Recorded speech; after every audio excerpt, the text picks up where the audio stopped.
So, Bryant Terry, we're going to stand back here so we can see. Thank you. So first of all, I just want to announce, I have a drink here. Really good drink. I'll tell you the story about it. So my wife and I bought our home in Oakland. When we first moved in, there's a strip of land that separated our property from our neighbors to the right. So we asked our neighbor if she would be open to us building a raised bed in the front. So we built this 3 feet wide by 20 feet long raised bed in which we started growing food in the front yard. And it was pretty amazing because a lot of people in our neighborhood were growing food in their backyards, but just that act of kind of publicly growing food in the front, and a lot of people walk down our street. It's a beautiful little park near there.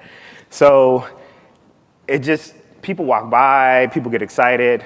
That neighbor who had lived in that house for maybe like 7 years decided to convert her whole front yard into an edible landscape. And then we had 2 more neighbors down the street who did the same thing. And then we decided, 7 of us collectively decided to start a neighborhood CSA where we were supporting a farmer in the Central Valley. And so every week he'd bring up his produce, drop it off to each house. And so just one small act can have just this huge ripple effect. So the neighbor to the right of us has a Meyer lemon tree, and she would always bring bags of Meyer lemons to our house.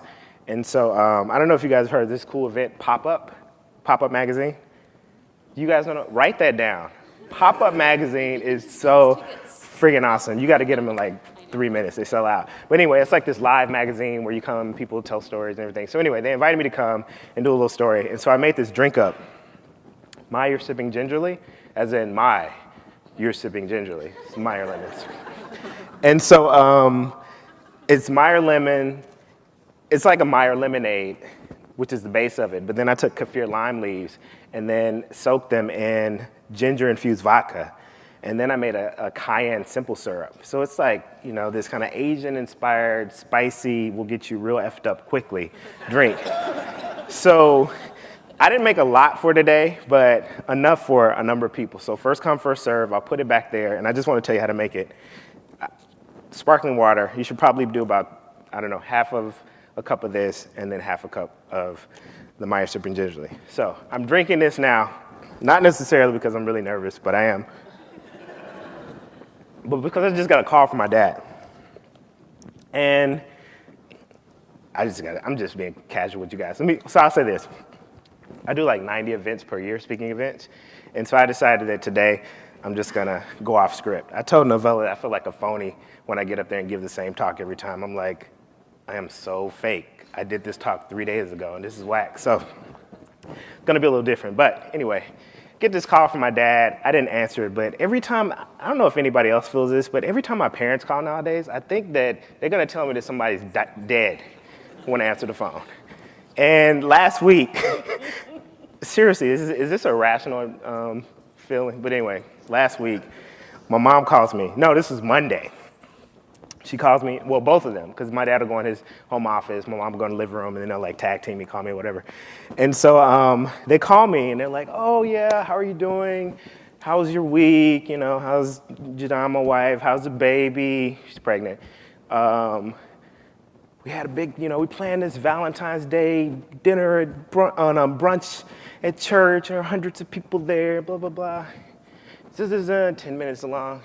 Your Uncle Kenny has throat cancer. I'm like, wait a minute. First of all, what's with all this mundane banter? And then you get to that part. Don't you start the conversation with, your uncle has cancer, and then, we talk about it. So anyway, I'm feeling a little nervous. Okay. Doing great. You want to check your messages? No, I don't. I'll be a disaster. This will be a mess. So anyway. All right, so I'm cooking, and I decided a long time ago that I don't want to talk about food. I don't want to present about food unless food is actually present. When I started working around these issues 10 years ago, it was one of my main critiques is that people working in the food movement, I felt like a lot of people had remain in this very heady intellectual place, or even, people, grassroots organizers, talking about the politics, but not really focusing on what I think is what we're all working for, healthy, sustainable, delicious, locally grown, good food, whatever we call it. And so from my experience, everyone isn't moved by heady intellectual arguments. Everyone isn't moved by the politics, but I found that actual good food is such a common denominator and an equalizer that, it's one of the most primal desires that we all have. And, obviously a lot of people have negative perceptions of what healthy food is or what sustainable food is or what plant-based food is. So I decided that I wanted to, start writing cookbooks and actually present good food. So we are gonna have some food as a part of the presentation today, and there will be some samples. I don't have enough for everyone, but enough for a couple people. So I decided that the way that I want to kind of proceed today, boom, all right.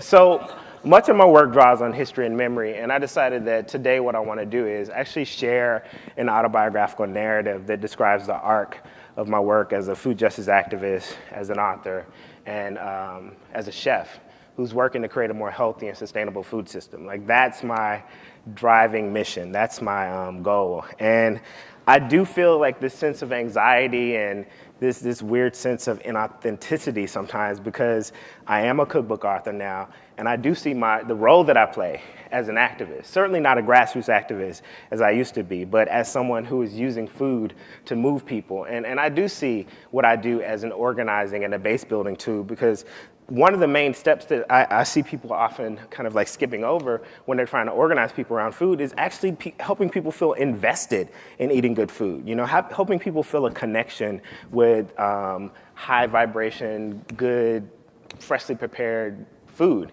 And so my kind of guiding mantra over the past 10 years has been start with the visceral, move to the cerebral, and end at the political. And for me, the visceral is, presenting good food. And from there, I've seen that people are inevitably more interested in finding out about, issues around sustainability and food politics and access issues. And, the goal for me ultimately is getting people motivated to not only act as consumers and eaters, but as citizens. Because if you've kept abreast of any of the issues around food, you know that these are very political issues, that there are policies in place that prevent small farmers from thriving, that support the big corporate agribusiness, and that don't support these community projects that could transform communities, urban communities, rural communities, historically excluded communities across the country.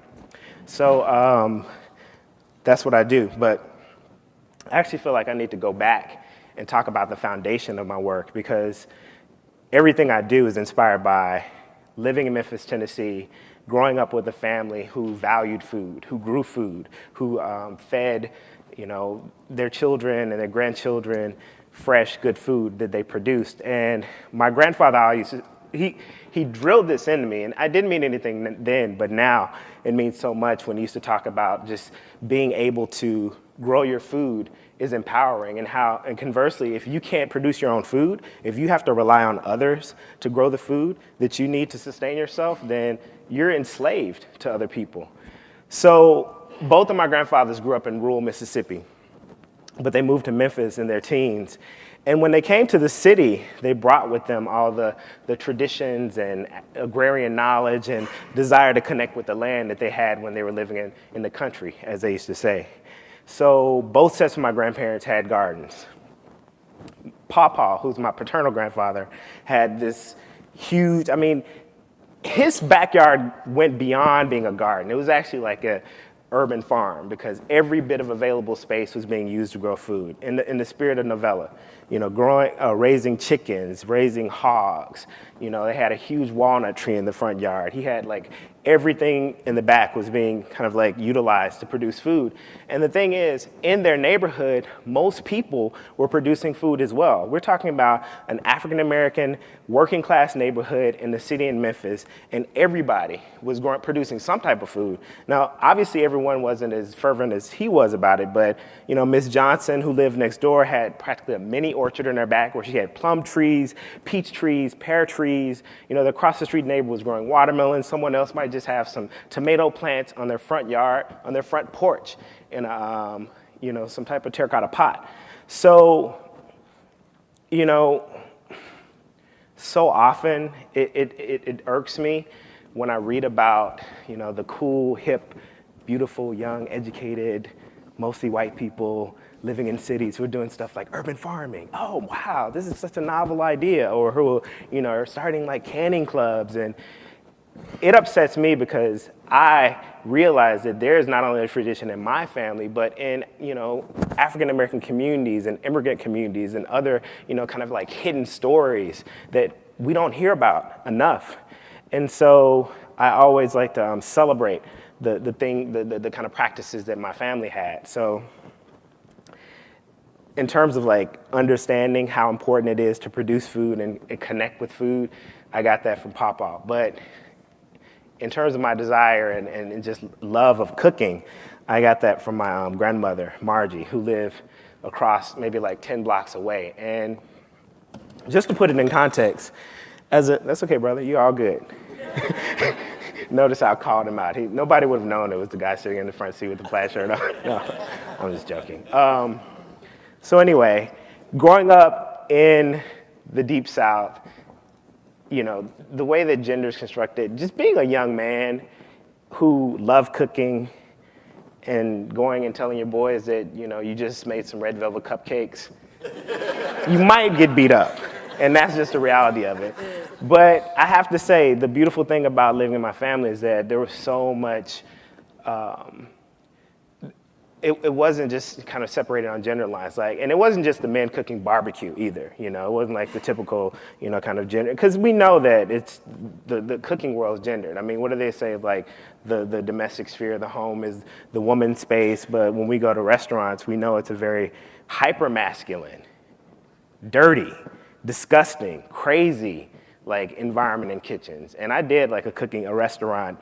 When I went to cooking school, I did a 6-week internship at a restaurant. And I was just like, I can't deal with this energy in here. It's like chefs throwing pans at dishwashers and cursing people out. So anyway, that was an aside.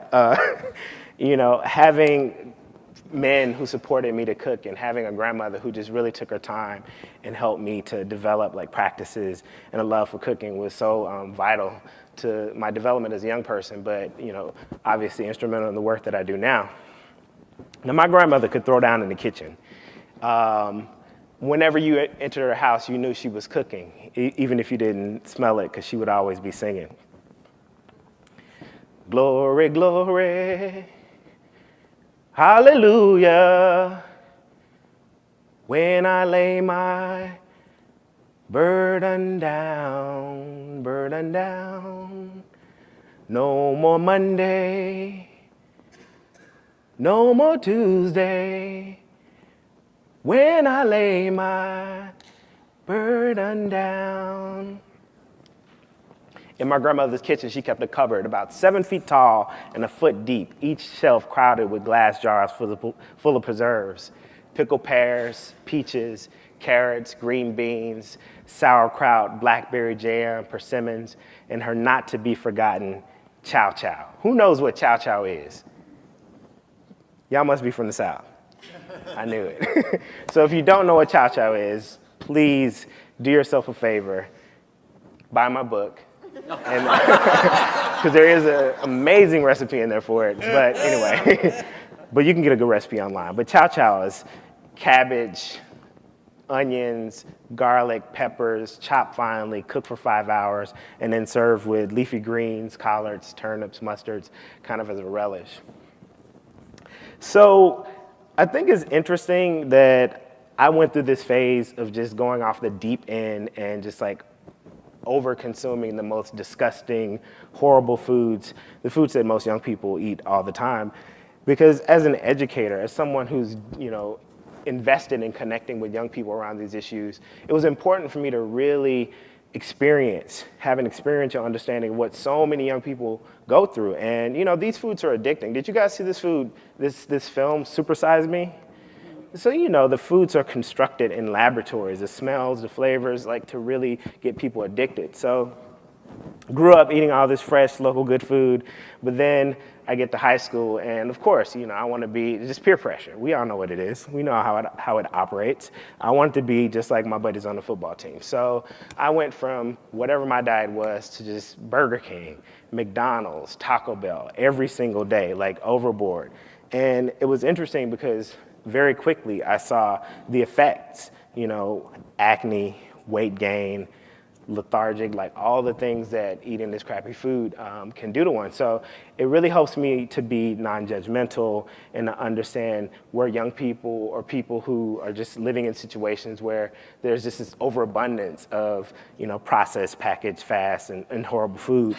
So this went on for a couple years, but there's this moment where everything shifted. And, if you look at my work, in addition to wanting to kind of create an identity for my work, when I first started writing cookbooks, I really felt like it was important that I bring my full self to it and just kind of share the ways that I was moved to think more deeply about food issues and to change my habits and attitudes and politics around food. And so I have suggested soundtracks with every meal, with every recipe that I present, and I suggest films and books and, just all these things to just really help give people a kind of multi-level experience. So there was this watershed moment that happened in my life, and I know this might be a bit cliche, but has anyone ever heard a song that just totally just rocked their world, turned everything upside down? Is it just me, or y'all just being weird? Okay, cool. All right, so 10th grade, my best friend Sean Jacobs comes over, and he brings his boombox. You guys know one of those? Yeah, okay. Because when I go to colleges, I'm like, they have this plastic receptacle that has tape. Anyway. So Sean Jacobs comes over, brings his boombox, put this song on, and everything this just rocked my world. So some of you might have heard it, some of you might have listened to it in preparation for this. But for those of you who didn't, I'm just gonna recite it for you. So are y'all ready for this? Y'all don't sound like y'all ready. This is my microphone. Are y'all ready for this? All right. So for the person who can actually tell me, for the non-Latino or non-African-American person who can actually tell me the name of this song and the MC, then I will give you a copy of my first book, Grub, Ideas for an Urban Organic Kitchen. Okay. Are y'all ready? Yeah. Are y'all ready? Yeah. All right. Beef. What a relief. When will this poisonous product cease? This is another public service announcement. You can believe it or you can doubt it.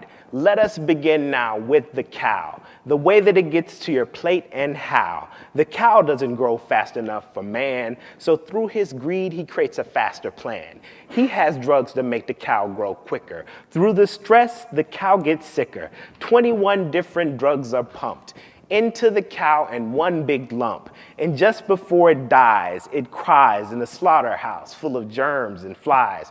It gets much more graphic, so I'll stop there. Any takers?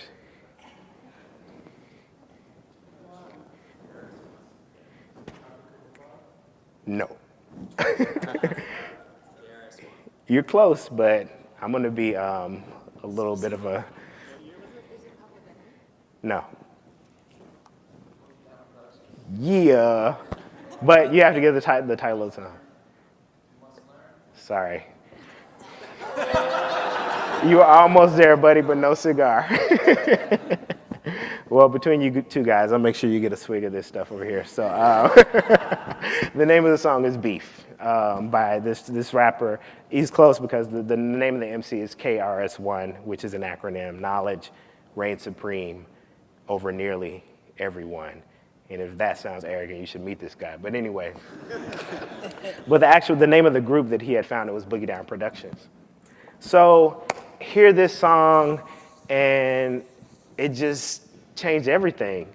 Now, I don't know, and not to say that every person who identifies as a vegetarian or vegan embodies these characteristics or expresses in this way, but have you guys met a person who's a vegetarian or a vegan, and they are, how can I say it, dogmatic, judgmental, proselytizing at every moment, damning you to hell if you don't believe what they believe, even though they just converted 2 days ago.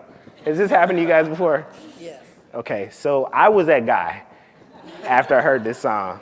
And it was so disgusting that, because like, it's one thing to do it out with your friends and your people who you don't know, but my parents were the biggest target. And so it was one thing for me to get in my mom's face and scream and yell at her about how she was going to hell for cooking beef. But when she brought home chicken one day, I actually threw it in the garbage can, which was fine because she took it out, washed it, said, we're having chicken and you aren't. But, but the next time she did, I actually buried it in the backyard. So things got pretty tense in the house for a while. My dad actually threatened to kick me out. But, once again, just like part of that journey, understanding there are no mistakes and really just being comfortable with the fact that as young people, when we embrace a new ideology or have new ideas, there's often this period where we're just overzealous. But you know what gets me? When they're people like 50 years old and they're coming at you like that. And I get a lot of beef for for just the way that I construct my identity. And I don't, I'm not just an animal rights activist and I'm not just like a vegan chef. These aren't things, I have such a bigger vision about how I want to transform the world, but I get so much hate mail because, people ask me, well, are you a vegan? And I say, well, I don't eat meat or dairy products, but I don't call myself that word. And so, and I say it proudly. And so a lot of people that I consider to be vegan fundamentalists, I coined that term. I get a lot of emails like, well, you should call yourself a vegan because you'd be doing so much for the cause and all this stuff. But my vision is so much bigger than that. And it's centered around social justice. And I, as an adult, decided to be more involved in food issues because I saw this intersection of poverty, malnutrition, and institutional racism in urban centers across the country, and mostly in New York City when I was living there in graduate school. Now, I was also a part of this vibrant community of activists working around everything from prison rights issues to racial and economic justice. And it hit me one day that most of the communities that we would go to dealing with, all these structural inequalities and kind of like material deprivation had very little access to healthy food. It'd be like the plethora of just like the worst places: Kentucky Fried Chicken, Kennedy Fried Chicken, Jackson Fried Chicken, Johnny, it's like in New York City, if you've lived there, like you'll literally see 5 different fried chicken places on one block, all next to each other, and they're all packed. And and so, I realized that there was this issue of like just overabundance of the worst foods, but a lack of access to healthy, affordable, culture appropriate, sustainable, good food in historically excluded communities. And at that time, my kind of focus was on urban communities, but then later on, understanding that this is just as big of an issue in rural communities as well. So I was in New York City doing a PhD in history, and my research was focused on this transition from the civil rights movement to the Black Power movement. So a lot of my interest was around the Black Panthers. And I knew that obviously the Black Panthers were bigger than this kind of like caricature that the media painted them in, but I didn't understand the extent to which they were doing these very powerful, meaningful programs in communities, mostly under the rubric of their survival programs. And the 2 programs that resonated the most with me were their grocery giveaways. Picture this: thousands of pounds of groceries being given away to low-income residents in Oakland, California, at the Oakland Coliseum. No government grants, no Ford Foundation, grants, but just strictly off the will of like people who really wanted to improve the plight of low-income communities. But the thing that resonated the most with me, the program that they started that resonated the most, was their Free Breakfast for Children program. Started in 1969. Has anybody heard of the Free Breakfast for Children? Okay. Which J. Edgar Hoover actually said this was the biggest threat to internal security. Feeding young people in the morning. Are you effing kidding me? This is what's going to take America down? I mean, it would, but we have to, anyway. So learned about this program, started in 1969 with the help of a preacher in West Oakland who was sympathetic to the cause of the Panthers, or at least the cause of them wanting to feed young people. I mean, I don't know about you guys, but imagine being a young person going to school with an empty stomach. I can barely put a sentence together if I'm hungry, but assimilating what you're learning in school without being well fed. So they started this program.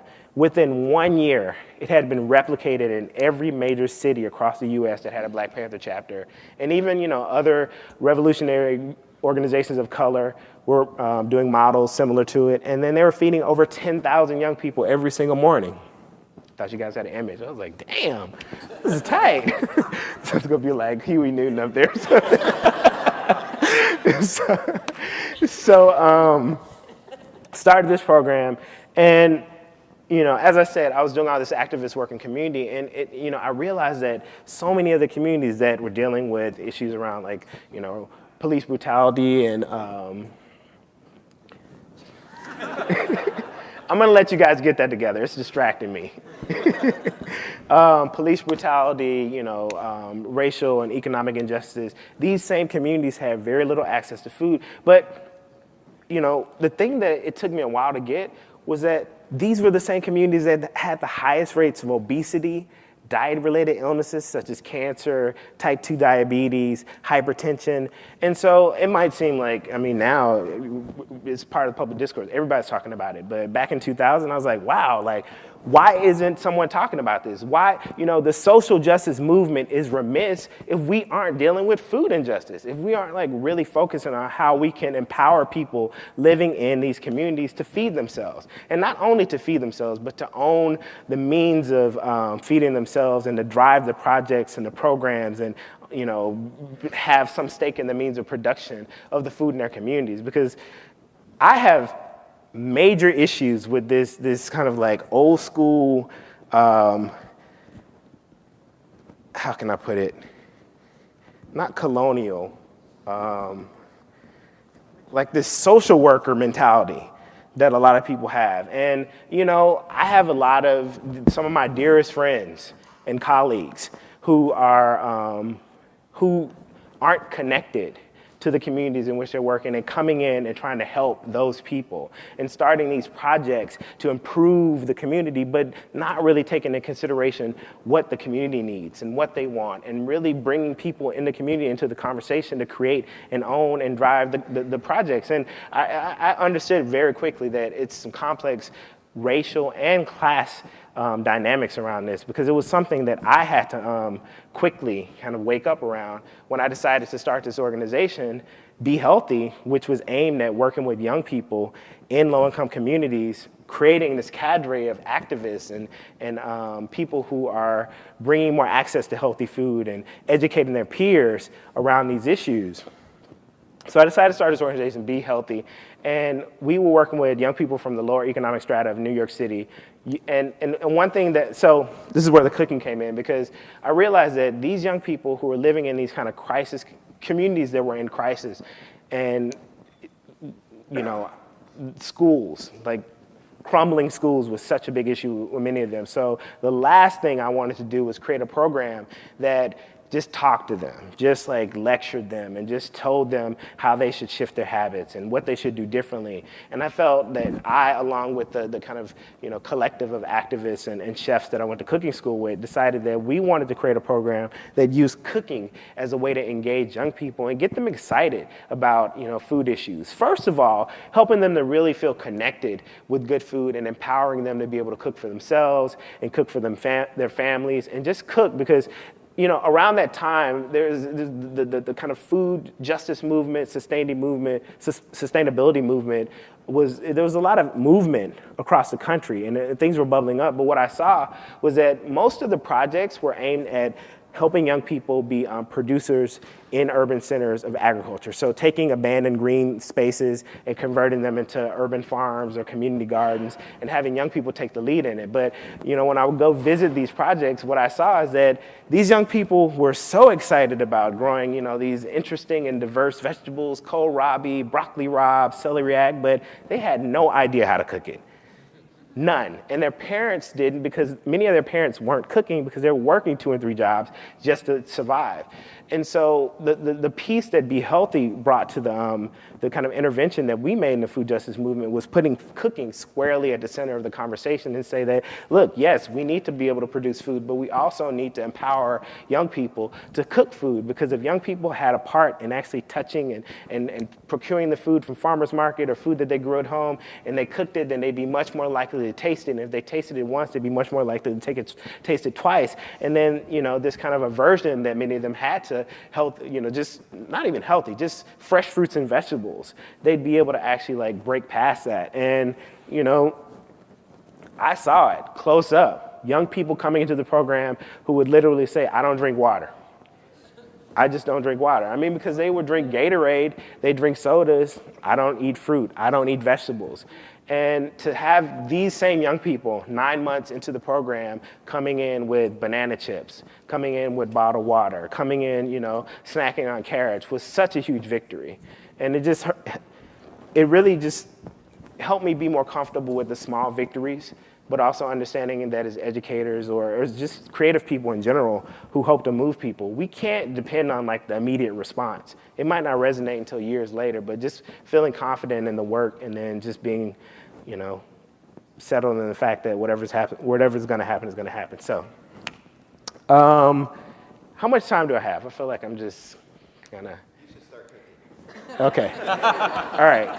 So I'll give you guys a quick spiel. I'm gonna, so the dish that I'm making right now is citrus collard greens with raisins. I know that might sound like the most ridiculous thing to many of you who have this certain idea of what African-American cuisine might be. Now, much of the mission of my latest project, and this is something I'd love to hear more about, because I'm assuming that many of you as fine artists might be grappling with this or could potentially grapple with this in the future. But when we were planning this, we were talking about this whole kind of tension between commerce and like creating, because one thing that I saw quickly as someone who is owned by a publishing company is that, that's kind of a joke, but not really. But just this whole thing around the way that the publishing company has control over your product and how they want to construct your identity, your public identity. And, when I set out to write my latest book, Vegan Soul Kitchen, my main goal was shifting the conversation around this kind of almost vilification of this whole cultural cuisine, African-American cuisine, or the popular term soul food. Whenever one hears about it, it's like, it's just horrible. It's just like, putting people in the grave. It's fatty, it's disgusting.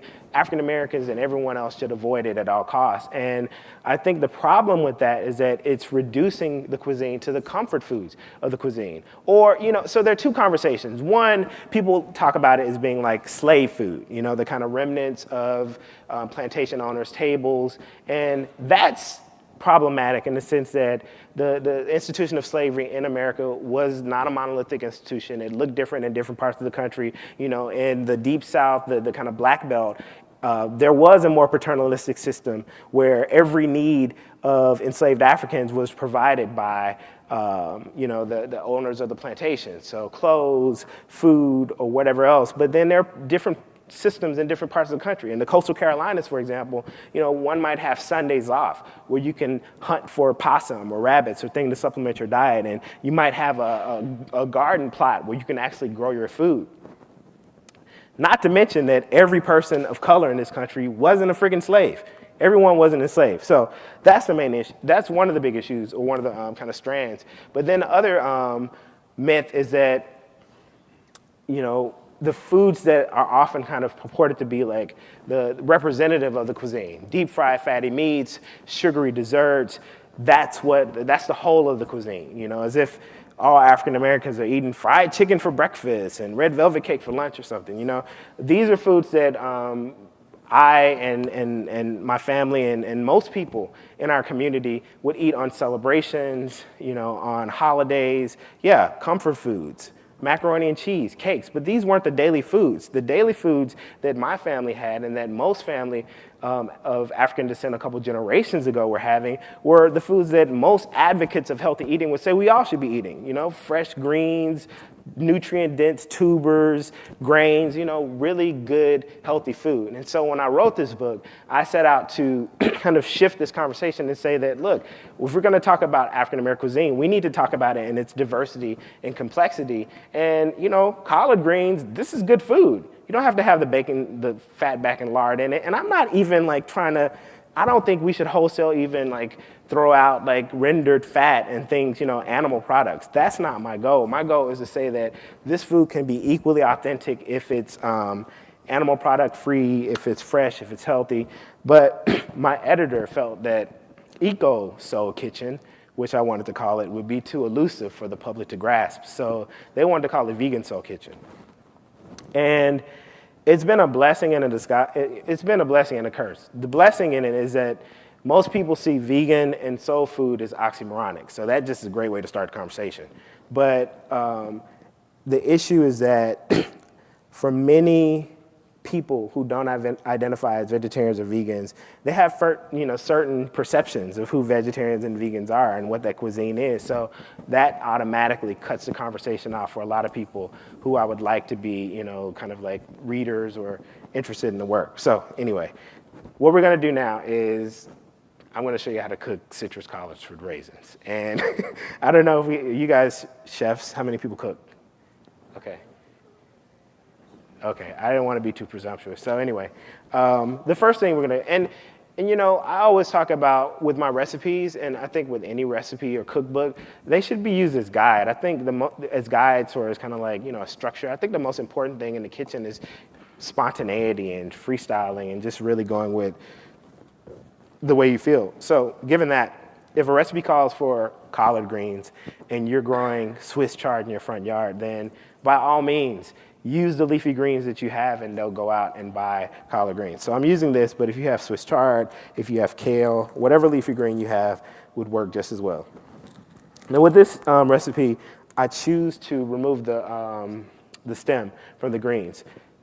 But you should actually eat the stem. This is one of the most nutrient-dense parts of the greens, and a lot of people will throw this out. What I like to do often is I'll just kind of cut them into really thin slices and then blanch them in boiling water and saute them with olive oil and some spices, whatever. But we're not gonna do that right there because we don't want as much texture in this dish because we're gonna have raisins and they'll provide some of the texture.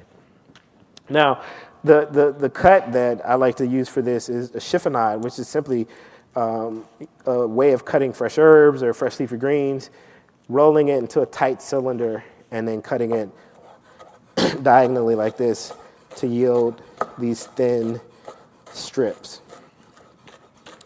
So before we actually saute it, the first process is actually blanching the greens because collards tend to be pretty tough. If it's a softer green, like if this were chard, I don't think you need to use this stuff, but because collards tend to be tougher, what I do is boil them in salted water. I mean, like the water that you boil them in should be so saline that you couldn't possibly drink it. And that helps to infuse some sodium flavor into the vegetable so you don't actually have to use as much salt for kind of finishing it off when you saute it in this case.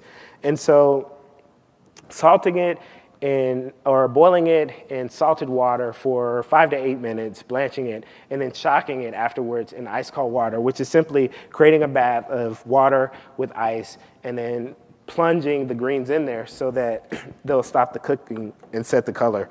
Because you guys notice this is like bright green, right? Looks pretty good. When I was growing up, greens in Memphis, Tennessee, and most of the South, your greens weren't done unless they're cooked for 3 hours, period. That's the rule. And so they weren't even green anymore. They were like collard browns. But anyway, point is, you eat with your eyes first. And so I think food should be visually interesting, pretty, all that stuff. How many people have ever cooked with garlic and then you just like burn it up immediately? Has that ever happened to anybody? Okay. So quick tip for that. Rather than heating your pan and then adding your garlic to your fat, combine the garlic with the fat and then putting on the heat so that you can actually control the cooking because otherwise it's just going to cook too quickly. I forgot my spoon. Do we have anything resembling a spoon? I didn't bring my wooden spoon.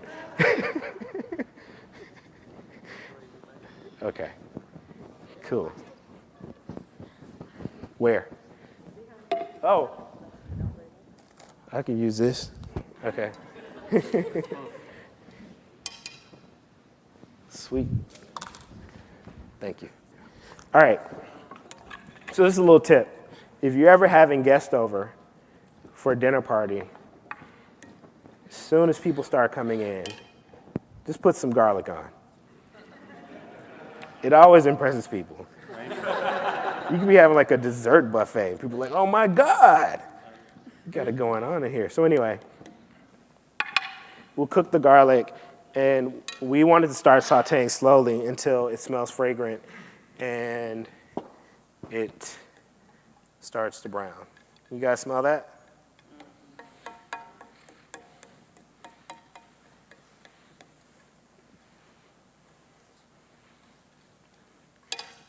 See, the problem with these is they don't get really hot, so.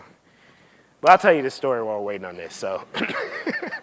So the other day I get this call, right? Thursday, get this call from this guy. He's like a program coordinator for this organization in Berkeley. I won't name them. And my name was given to them because they're having this convening next week and they wanted to cater. Now, I don't cater often. You know, I'll do it occasionally. I used to cater. When I was living in New York, this woman who I went to cooking school with, we started this catering company. It was called Leftovers Catering Company. It's in like left or center politics. Anyway, so we did it, and it's hard work. I mean, you know, I always kind of tongue-in-cheek say that restaurant workers and caterers, that's like for like hardworking people, and lazy people like me sit at home in their underwear and write books. Because freaking working in a restaurant and catering is really hard work. So anyway, guy calls me and he's like, you know, we heard about you and we want to talk to you about catering this event. But, oh, and we've been talking to this other organization that we heard about that's based in Oakland, and we heard they do some catering too. Now, the organization they were talking about, I've been a big supporter of theirs. I've raised like $50,000 for them, been a mentor to the ED, and I was like, oh, okay, cool. So I put together this quote for them, and I was like, you know, if I'm gonna do this, it needs to be worth my while. So I did like a quote that was a little more than what they said they could pay, and I was like, look, gave them an awesome menu. This menu was like freaking amazing. And I was like, look, this is the menu. You're going to have just knock the socks off meal, but this is what I want. So he emails me back later. And so mind you, the guy knows about me in the context of being like a chef and a cookbook author. So he emails me back, and he's all like, you know. Because I was like, I don't even want to do this, but I have a daughter coming in April, and that could be like 1 month of tuition, so I'm going to do it. I'm going to suck it up. So he's like, well, you know, we've decided that we're going to go with this other organization because they're committed to the same values that we are: food sovereignty, youth development, and power to the people, something like that. And I'm just like, I'm kind of like a big deal, dude. You know, what are you talking about? And not a big deal in the sense that I'm the shit and whatever, but just like I started off doing grassroots activism. That's like my foundation in this work. So anyway, I was feeling I was insecure. Like, do they think I'm some diva or something? I'm down for the people. So all right, so our garlic is cooking. The next thing we want to do is add the collards. And once the collards are in, we just want to kind of like vigorously move them around, ensuring that they're well coated by the oil as well as the garlic. And with this dish, we use sea salt. I mean, you know, I often get emails, and when I'm talking, people talk about having hypertension in their family or the, you know, insecurity about getting hypertension when they're older. And I tell people, if you're concerned about sodium intake, first thing you should do is cut out processed foods, fast food, canned goods, and even going out to like fine dining, because you know what? Fat and salt taste good, and they use a lot of it. So if you eat out a lot at some of these restaurants, you know, even if they're like white tablecloth places, it's just a bit more than you want in your everyday diet. So the thing you want to use is sea salt. 32 minerals and trace minerals, closely resembles blood composition, you know, aids in digestion. So try to use sea salt. And avoid, I used to say avoid the stuff in the blue bottle, Morton stuff, but they make sea salt now, so I can't use that joke anymore. But what's that? Well, she asked about kosher salt. One of my cooking instructors told me this. He uses that Morton sea salt to melt the ice on his driveway. He uses kosher salt to, infuse in boiling water when he's blanching and sea salt for cooking. It probably would have had a better impact if I switched the order of that, did the Morton, the driveway thing last, because it's like a joke, but I messed it up. Anyway, all right, so in this dish, we're actually using Thompson raisins. And, once again, be creative, freestyle, use whatever's available. So you can use golden raisins, you can use cranberries, whatever works for you. So I typically use about 3/4 in the beginning, and then I'll put the last quarter in at the end, because once we start cooking these, the heat and the steam is actually going to plump them up. But then I'll leave a quarter so that they can actually have some texture in it as well. And when I first came up with, this is like my signature dish. I came up with this dish when I was in cooking school, and this woman asked me to contribute to this book. And I was so afraid that like the, old, deep South, old folks, that they were just gonna clown me and like ostracize me from the cooking world. But then I went to this event in Louisville, and this was like the first big event that I did. It was like 300 people, and half of them were like older African Americans. It was mostly older people in there. And people liked this dish. Like, they actually gave it a thumbs up, so that is why I continue making it and then scrap it. So the last thing is we're gonna turn the heat off and add our orange juice. 3 elements of a good savory dish: fat, salt, acid. Fat, in this case, extra virgin olive oil, one of the healthier fats. Salt, coarse sea salt. Our acid is orange juice, could be vinegar, could be apple cider vinegar, could be lemon juice. Once you put your acid in with the heat, it actually degrades the color. And we want this to be bright and sexy and beautiful. So we put it in, take it off the heat. Voila, citrus collars for raisins. Thank you. Now, I do have plates, and then there's some samples. There's not enough for everyone, but I would love to share. Share the food. With people. And we're coming towards the end of the time. We only have about 20 minutes left. So I want to, while you're serving and sharing, first start if we got any questions for Bryant that people want to ask about his practice, about his cooking, about his grandmother. Yeah. Do I cook for my parents? I do cook for my parents. Whenever I go home, I actually test a lot of recipes on them. Like the litmus test for success of this book was actually, because whatever, my cool hippie friends in Brooklyn and Berkeley, I know they like it. But I'm like, will my parents like it? Will my Uncle Charles, who has a pint of whiskey for breakfast, would he like it? And so I'm happy to say that 80% of the recipes in my last book, they really liked. And so, yeah, I do. But what upsets me is when I go to my parents' house and they're doing like these practices that are so antithetical to what I believe in.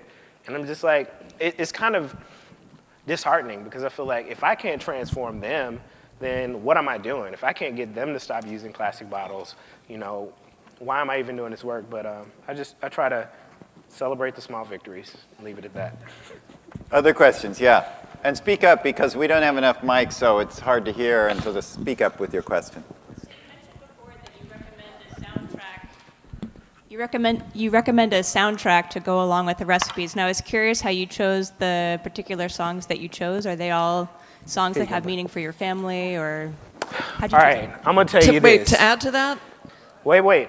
I need to deal with Does it this come with first. the CD No. too, for the I got to songs? deal with this question in and of itself. 20 years from now, there's going to be some industrious young person high out of their minds who's going to go through my book, reading only the soundtracks, and understand the hidden code that is in there. because I am so intentional. Like, it probably took me like 15 hours just choosing the soundtracks because I'm so intentional about what the song means in relationship to the meal, or, you know, some of it might be a bit esoteric in that it's some, you know, memory from childhood, but there's a lot of meaning that goes into the songs, and the songs actually influence some of the music as well. You know, I have this menu in my new book, Crimson Cookout, and it was actually inspired by this song, Summertime, by Sarah Vaughan, which was remixed by this group UFO, United Future Organization, on this amazing remix album called Verve Remix, where they just did all these classic jazz songs, and they had like down tempo and drum and bass producers remix it. And so, like, I'll listen to a song and come up with a whole concept for a menu or a dish. Other questions? Yes, I'm sorry. I wasn't trying to be like. No, I shouldn't have interrupted, but I'm curious. So, is there a companion CD for the book? No, and I wanted to do that, and it's just the rights to all those songs would be just, it's cost prohibitive. Actually, what I'd like to do one day, because, you know, I do songs, short films, books. I want to do this crazy, freaked out, like, iPad book where you can go and you could just click on the song, and then when you're cooking a recipe with the iPad, you can be listening to the music, or you can look at, you know, the Battle of Algiers for this kind of North African menu that I was doing. You could be watching that while you're cooking, you know. So in my wildest dreams, I'd like to do this, but one of my just I don't even know this guy, but one of my just like fans, he went on iTunes and he created 2 playlists of all the soundtracks in my book, so you actually can find it on iTunes and you know how to do the work. That's excellent. Hafez. But your elders, just curious, I imagine a lot of compliments that the elders in your family would give you for your cooking, but what's one chastisement they would give you about cooking or about attitude or about way or approach? I wonder if you could tell whenever you got one time chastised for something you did. Damn, that's deep. Chastise. Chastised and you actually like went, oh, right, you kind of have a point there. Yeah. Oh, well, I'll tell you this. I mean, we weren't of the same ethnic background, but she's one of my elders. One of my elders came up to me at a cooking demonstration I was doing in Union Square Farmers Market, New York City, promotion of my first book, Grub. And she argued with me like it was Armageddon, that salt, you shouldn't use salt. And she was screaming and yelling at me. And I was like, you know, ma'am, salt helps bring out the natural flavors. You just want to use enough where it doesn't taste salty, but you help bring out, and she was like, no, you are wrong, and you shouldn't use salt. And like, I felt really, it shook me to the core. I actually just went home after that. I was like, I'm done. I can't even continue to be out here. So that was weird.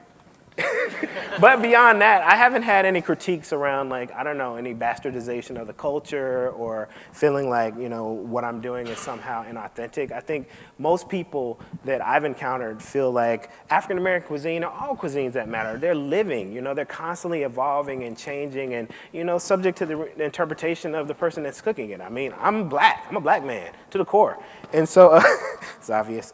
So, you know, I feel like anything that I make is authentically African American. I'm drawing on the staples and the cooking techniques and the kind of like general spirit of the African diaspora in my cooking. And so I'm like, this is Afro-diasporic cooking, period. Yeah, I mean, and you know, honestly, I do hear it from younger people. I hear some younger people like, you know, I mean, I got some insane people who leave comments on Amazon.com like, you know, this is not soul food. Do not buy this book. Obviously, he's been living in California too long because this is some fancy hoity-toity, blah, blah, blah. And I'm just like, you know, this is just mean-spirited. Let's, can we get the food distributed, move the table out, bring the panelists back up and wrap up in the last sort of 15 minutes that we have. Come on back up, panelists. You guys could like...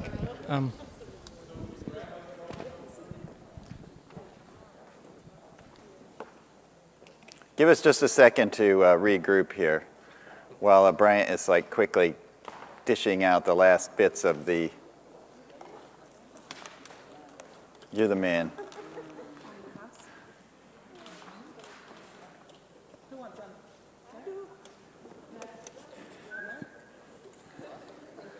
There's like stuff underneath here too, you guys.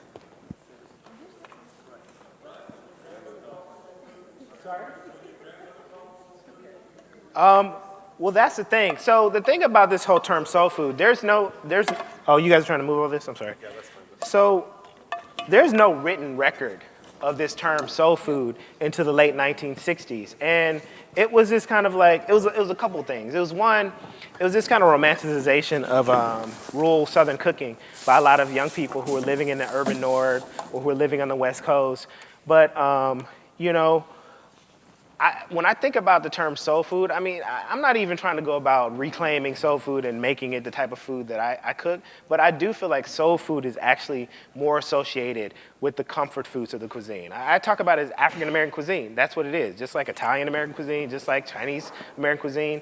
And so for me, that's what I'm presenting. But beyond that, I like to think of it as Afro-diasporic cuisine because my food is influenced by the flavors and the staples and the cooking techniques of the African continent, and then, you know, looking at the triangle trade going down to the Caribbean and the Americas as well. And when you're talking about, you know, African-American cuisine, you're talking about the confluence of, you know, European cookery and Native American cookery and African-American cookery. So I think it's like the first fusion cuisine, if you want to think about it like that. Thank you, Bryant. Give him a hand.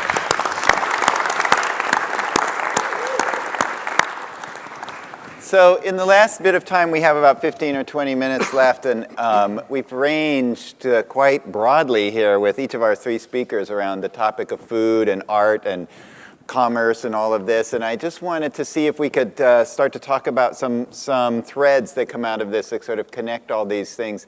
And maybe some insights or thoughts or ideas that you're having now, artists, having listened to these three presentations, both about how that connects to your own work, how that connects to the larger environment that you're working in, or how you're connecting with the sort of food idea. What's starting to come up for people? Let me ask the artists here first. Yeah. The creativity commerce question is really potent for me, and I, as I was listening to you talk, I sort of was reminded of one side of my family were rice farmers in Arkansas, and as Riceland Rice slowly started to buy the farm away, and it became, it happened everywhere. And then, so as of like 3 years ago, nobody farms anymore. And as that's happening, sort of like the personal element to eating in that family has really shifted. You know, it used to be like they're farmers and we have pecan trees and there's tomatoes and there's fruit. And now it's very much like, you know, you buy pre-made food and it gets eaten. And then this idea of sort of the personal skewing on the performance or the, I guess like the art consumption experience, and how so much of what it seems like all of you are doing is sort of like reinvesting in the personal for the practice of food or eating, and that is sort of also happening in art too, maybe. But yeah, it's just an observation. Great. Who else has a thought? Speak up loudly, or here comes a mic so we can hear you. Coming here and doing this has been fantastic. Being a person who actually was in one of those breakfast programs in 1969, I was 6 years old then. It was quite powerful. Also raised in Berkeley, California.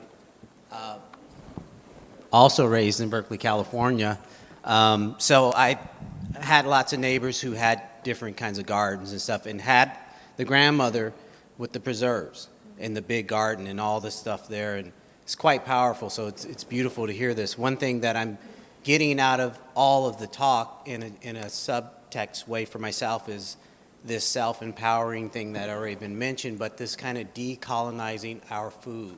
I find that really courageous and really powerful. Thank you.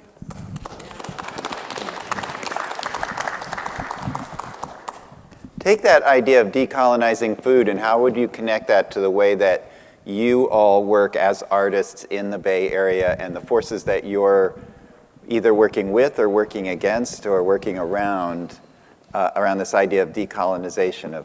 It's a real powerful concept. And one thing that I really loved and connected with was with your grandmother, I guess, singing when you would go. Was it your grandmother? Many of the songs that I focused in the music that I do is music that comes from rural Venezuela. That's where I'm from, and it's music that it's involved with animals. The songs that traditionally are sang to the animals when they're being the cows when they're being milked, they sing special songs to the cows. They believe that the cow will give better milk if it's sang to it, and they have all kinds of working songs for all kinds of chores to do with animals, and that has been a great inspiration for me. And I feel that there's that very old connection between sounds and music and song and with food and with what we produce and what we eat. And it's a big inspiration for me. Thank you for saying that. Yeah. So the decolonization of food thing. So a lot of us are contemporary artists, and listening to you three, what I feel like I'm hearing is an effort by everyone to sort of demystify the food system and demystify where food comes from. And demystifying, I think, sort of does decolonize in a certain way. And I know a lot of us struggle with an issue of people thinking they don't know how to look at contemporary art, and it creates a class struggle in terms of who comes to this annex and sees what we have here. So just the connection that's utterly simple, but that I draw from this is just finding ways to demystify and thus decolonize our contemporary hoity-toity YBCA-worthy art is really important to try and find the real basic ways that we can create educational structures around that. And I'm hoping that we can do more of that with this program, actually. Yeah, that's great. I was totally hearing that, and that's something that we struggle with all the time as an institution. How do we sort of deconstruct the institution even as we continue to create within it, right? And each of you guys are talking about how you've taken various sort of food institutions, if you will, and have created alternatives to that and reestablished a really important connection between people and food. And so for us, it's like reestablishing that connection between audiences and art, between artists and art, in a way that sort of circumvents this industrial approach that has developed over the last, 100 years or more, into a more personalized, connective approach that you're demonstrating through the work that you do. I just want to say, I have friends who kind of span the spectrum of like, I think it's on. Hello? Yeah. So friends that span the spectrum or practicing artists who are just like in like the high art world, celebrated, making a lot of money, to ones who are trying to maintain a connection to communities and making sure that there's this kind of like, I don't know, democratization of like producing art. And so one of my main inspirations, because this is something I struggle with, you know, as a chef who enjoys certain privileges, this whole construction of the celebrity chef, I have major issues with it because I think it disempowers everyday people to feel like they can produce, they can make food, you know, and they can do it in a way that is, you know, satisfying and cool or whatever. And so I just want to, one of my really good friends who's an artist, Brett Cook Disney, if you guys could like look at his work or check it, I mean, not even his work, but he writes a lot about his practice. I feel like he's done such a great job of being adept at balancing that fine line. If he's had many chances to just be like in the stratosphere of like the high art world, but he's so connected to communities and really is committed to ensuring that, you know, young people and people who don't have a lot of privileges are able to be produce art and be a part of, you know, just creating as well. So Brett Cook Disney, check out this guy. He's amazing. Right. Yeah, that's absolutely a trend, I think, in the contemporary art world, in our contemporary world, as we see, so you think you can dance and all of that kind of stuff, where people, but it is a participation in art making. And institutions like ours are set up to present, for you to look at or engage in some way, but not necessarily to participate in. So that's something that I think is a trend that's you guys have demonstrated as well. It's like really getting into it and really Who gets to cook? Who gets to dance, right? Who gets to make art? Who gets to call themselves an artist? I was just going to say with my own work, my films come from in the same place that a lot of you guys have said, like the DIY punk, using found materials and, found footage or found equipment, for example. And, but I'm wondering, just like with the economics of San Francisco and all of that, with sort of what's happened to sort of this punk rock, DIY, community, and how does that translate exactly to food with using sort of found materials or what, and does it? I'm just curious, Well, I feel like my stuff kind of came out of that. I feel like I'm sort of doing something a little bit slightly different now, but when I was in East Bay, a chef that nobody knew anything about, and I had to try to have a cooking show that was sort of based on going into bands' houses and making gourmet meals out of like the junk they had lying around in their kitchen. And I was just kind of known as this like person who could just kind of go into a situation and like make a nice dinner party out of just like nothing or whatever. But it's kind of not what I do anymore. Now I'm more about like sourcing the most amazing fresh stuff from like the closest garden possible, like kind of thing. That's what I do now. But yeah, I kind of came out of that. And I don't know. It still influences. Yeah. The politics still influence my work. The comment back there, speak up. Well, I was just going to say, I just want to address her question. And I think you can look at many of the just kind of historically excluded communities throughout the Bay Area, whether it's the Bayview Hunters Point, whether it's, some parts of West Oakland, whether it's some parts of Berkeley where there's, these food deserts in which there are very few ways of accessing healthy food. And like, to me, that's some of the most cutting edge, innovative work that's being done, where people are literally taking these kind of like deindustrialized wastelands and then creating like these utopias with lots of fresh food, lots of programs that educate community members. And a lot of them are young people, a lot of them are people of color, a lot of them are queer. So it's just like, once again, who's getting their stories told and who's kind of being, just ignored. That's great. Go ahead.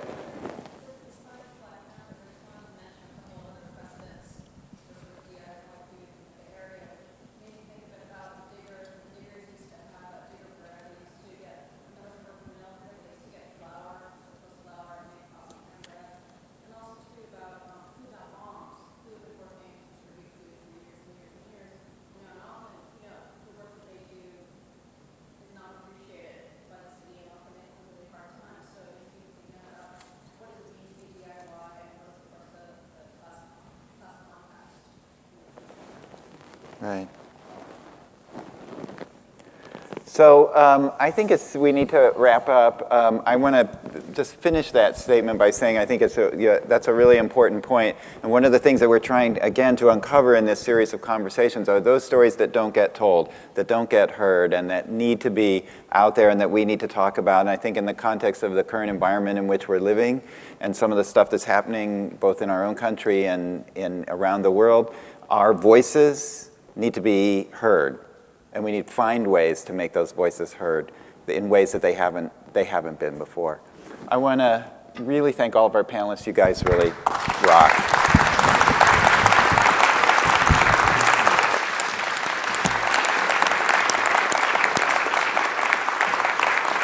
I want to thank all of our artists. I'm so glad that you came, and I hope that you found it helpful and interesting, and it was great that you were participating. I want to thank our audience for coming in, and I hope everybody got something out of it. I want to remind you of a couple things. First of all, we have this really kick-ass exhibition opening next Friday night. And the artist Song Dong was in here, actually was watching some of the today's event. So I want to invite you all to come back Friday night for the opening. It's going to be awesome, and the exhibition is going to be amazing. Our next conversation is on March the 5th, It's Saturday, March the 5th, same time, 1 to 4. It's on futurism. And just quickly, coming after that, April 2nd is community activism. April 23rd is radical identities. May 7th is something I can't read, environmentalism. And June 11th is technology. And as you can see with all these are really broad topics. We're finding people who are zero in on a part of it. We touch on some things. Hopefully we'll get a little broad and a little deep, and we'll all come out of it having a good time. The bar is open. Thanks, everyone.